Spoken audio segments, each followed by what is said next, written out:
Get ready with me আরেকটি নতুন video নিয়ে চলে এসেছি তোমাদের জন্য। আর আজকের যে শাড়িটা আমি পরছি এটার যদি ওয়েটটা শোনো তাহলে তোমরা অনেকেই বলবে দিদি ভাই এত ভারী শাড়ি তুমি কি করে ক্যারি করছো, কিন্তু একদমই না, কোনো ব্যাপার নয়, সেটাও তোমাদের কাছে শেয়ার করবো। এটা হচ্ছে আমার ফার্স্ট অ্যানিভার্সারিতে যখন তোমাদের দাদা ভাই আমাকে শপিং করতে নিয়ে গেছে, তখন বললো তুমি যত দামি শাড়ি নেবে সেটাই তোমাকে আমি দেবো।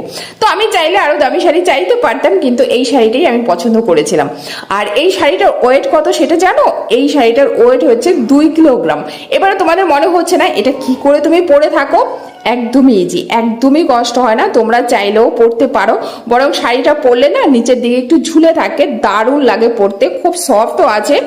আর এই যে পরেছি আমরা, তোমরাই বলো যে কেমন লাগছে। এটার ওয়েটটা শুধুমাত্র এটার মধ্যে যে পাথরগুলো রয়েছে ওই পাথরের ওয়েটটাই আছে। আর যাই বলো না বলো, ফার্স্ট অ্যানিভার্সারির শাড়ি বলে কথা, এটার মধ্যে আমার ইমোশনাল কিন্তু একটু জড়িয়ে রয়েছে। তো চলো নেক্সট ভিডিওতে